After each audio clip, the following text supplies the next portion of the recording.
Hey y'all, this is Jackson Dean, and these are the high notes. Today we're going to be talking about my hit song, Don't Come Lookin'.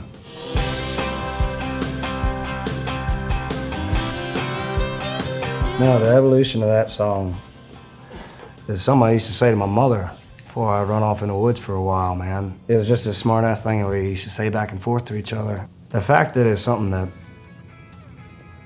that personal to me, you know, to have that one be the one that put me on the map is really cool to me, and my mom absolutely loves it, you know. I had a dude send me a video of him on a helicopter on top of a mountain, like by himself, and just like, don't come looking for me. It's badass. I still have a hard time comprehending that Kevin Costner used one of my songs in a film of his. It's pretty wild to think about. I mean, that's just like Dances with Wolves, and like, it's Kevin Costner. Like, it's hard to beat that, you know? It's the biggest television show in America, you know? A lot of the times film gets scored in other ways, you know, classics, you know, but nobody really comes to country, like modern stuff. And now that it's happening, it's really awesome. It's a hell of an opportunity. I wrote DCL with Luke Dick. He's written a lot of #1s and a lot of great songs. We had only written like 1 or 2 times before that, and we had only written 1 song, and it wasn't really like, oh my God, this is awesome. But we were hanging out at his studio in East one day, writing, and he had his 12-string out and he played those E, G, and A. And you had the stomp, which is just a little bit more rockier than, you know, trap beats that are coming out now. And the track's going, and I just kind of mumbled under my breath, and I just went, if I don't come back, don't come looking. And he goes, what? And I said, if I don't come back, don't come looking for me. And he was like, that's what we're doing today, and it fell out in about an hour.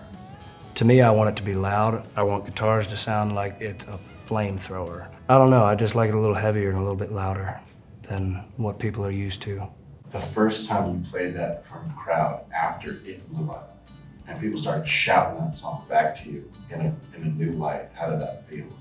It was about 150 people in this little bar, and kind of radio tour had just started, and it was getting out there, and the song was making its way around, and it was like 150 people like slammed on top of you with a stage like that far off the ground.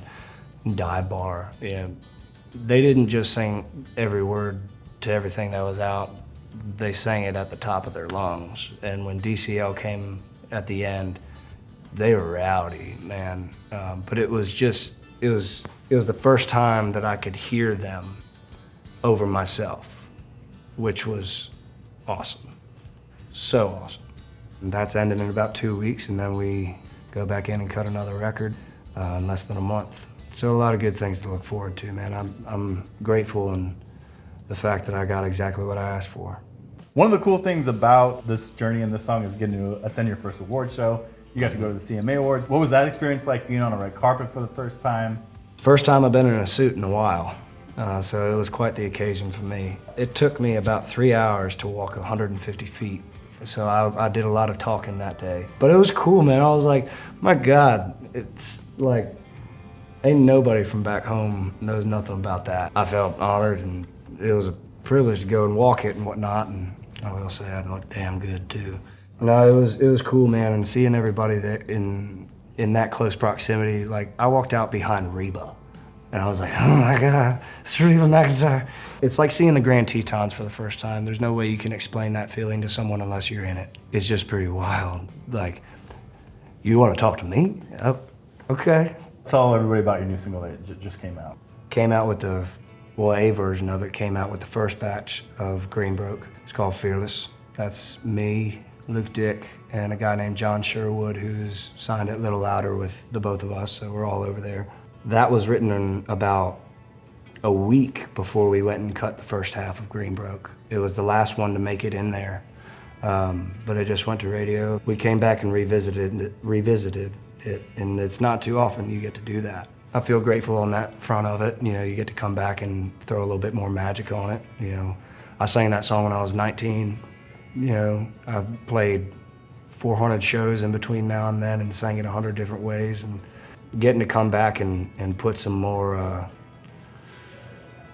ass on it was a lot of fun, man. But yeah, she's rocking strong. I don't know where she is in the chart, but they tell me she's doing good.